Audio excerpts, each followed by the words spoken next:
খোয়াই শহরে 11 নম্বর ওয়ার্ড পৌর পরিষদ এলাকা প্রত্যেকটা মানুষ বানরের যন্ত্রণা অতিষ্ঠ। গাছপালা, গড়ের চাল, টিনের গড়, টিনের ছাউনি থেকে শাক সবজি থেকে শুরু করে ব্যাপক হারে ক্ষতি করছে প্রতিদিনই। বিশেষ করে গতকাল রাত থেকে আজ অবধি ব্যাপক উৎপাত তাদের চলছে। বাড়িঘরে ঢুকে রান্নাঘর থেকে খাবার নেওয়া, টিনের ছাউনির ঘর নষ্ট করা, শাকসবজি নষ্ট করা, রাস্তাঘাটে মানুষ চলাফেরা করতে ভীষণ অসুবিধা হচ্ছে।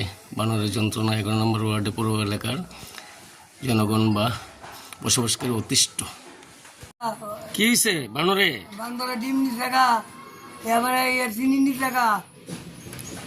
এরকম কয়দিন ধরে চলছে এরকম ঘটনা? কালকার থেকে আইসে কি ওরে মানবারে টিন্টুনি দিতেছে। শাকসবজিও নষ্ট করছে না? এটা কয়দিন ধরে চলছে এই ঘটনা? এটা কালকার থেকে এটা আমি কোন আধারে মিটার কথা বলতাম। এটা কোন জায়গা? এটা গুসপাড়া, এমনি পাড়া। বিসিপাড়া, ঠিক আছে।